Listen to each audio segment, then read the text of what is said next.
Let's talk about why your dog is still not trained.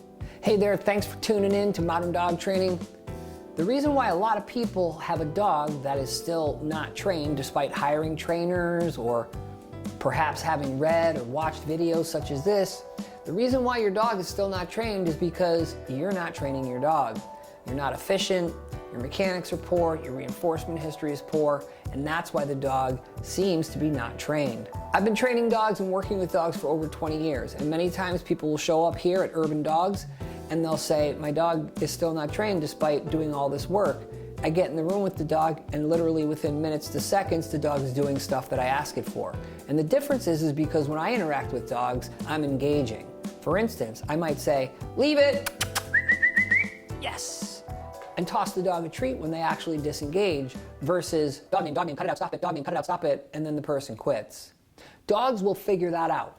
Dogs will figure out every single person's deal in their life. Meaning, if there's 4 people in the house, one person never walks the dog, one person always walks the dog, one person always asks the dog to wait at doors, another person never asks the dog to wait at doors. The dog will figure out who's doing what and what that person's reinforcement history is and what that person's timing and mechanics are. Many times when I'm consulting a family, the best trainer in the home are the young kids, 10, 11, 12, 13. Why? Because young kids, 10, 11, 12, 13, are used to going to school, being told what to do, taking direction, and they don't have any baggage. My last dog, I read this, my friend told me that.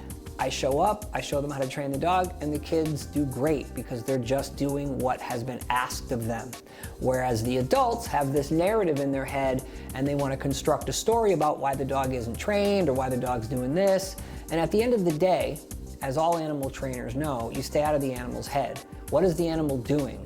Do we like it and want to reinforce it, or do we not like it and want to figure out some kind of kind consequence to decrease or eradicate that behavior? The reason why many people have a dog that's seemingly untrained is because they are not training the dog. They're yelling at the dog, they're repeating the dog's name, or they're allowing the dog to rehearse behavior that could easily be eradicated or substantially reduced through management with gates, crates, or sectioning off portions of their yard, etc. The reason why a lot of people have a dog who's super smart but doesn't do what they want is because they have a poor reinforcement history. They're not allowing the dog to have sufficient reinforcement after they've been asked something.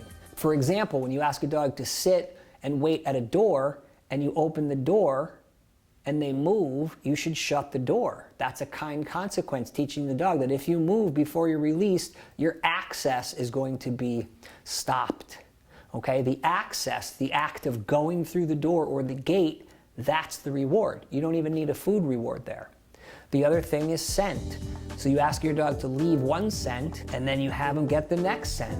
A lot of people, they don't let their dogs smell on a dog walk, which is criminal, to be honest, because that's one of the main reasons why dogs are tired after a dog walk, from taking in all that scent and trying to figure it out, what it was, who was here, what they smell like, etc. Dogs gather a lot of information from scent, and far too many people aren't using scent as a reinforcer out on their leash walk. Bad mechanics and poor timing. Every animal trainer knows that the foundation to your success are the mechanics and timing of rewards and consequences. And a lot of people don't have good mechanics or good timing. Those that do usually have a pretty well-trained dog, if not an amazingly trained dog. Okay, here's the thing, the dirty little secret that nobody ever talks about. It's about the human. We are the biggest variable in a dog's learning. We control, by and large, everything for the dog in their life, other than sleeping, breathing, and barking. Pretty much, we control where the dog goes, when they go, who they see, what they eat, how much water they get, how long they're walked. So we control the economy for the dog, all right? We do, the human. And the dog, as I said earlier, is going to figure out your reinforcement history and your mechanics and timing. I have hundreds, if not thousands, of videos of working with people, and their comment is, wow, they're doing everything for you, and I've only known the dog for 30, 40, 50, maybe an hour and a half. Okay, so I'm not magic, but what I do have is great mechanics and timing, and I understand reinforcement. And once people figure that out, they end up having phenomenal results, because I have just as many texts and emails and phone messages of people saying, oh my God, this is working incredibly. It's like I have a different dog. It's almost like it's magic. And that's because dogs are instantaneous learners. Dogs will figure out stuff real quick when humans teach them quick. Now, sometimes you have to go slow. Sometimes you have to be careful with how fast you're training and how fast you're asking a dog for something, because the dog may be dealing with some sort of stress or fear issue. But if your dog is ready, steady, go, they're happy, there's no fear or stress issues, then yeah, you can train quickly and efficiently, and you can help your dog learn quickly and efficiently by you becoming quicker and more efficient in your verbal and your mechanical skills.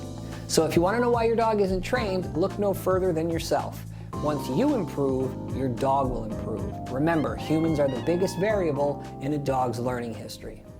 Thanks for watching Modern Dog Training. I really appreciate it. Don't forget to like, subscribe, and share, and pass this information on to somebody who might need it.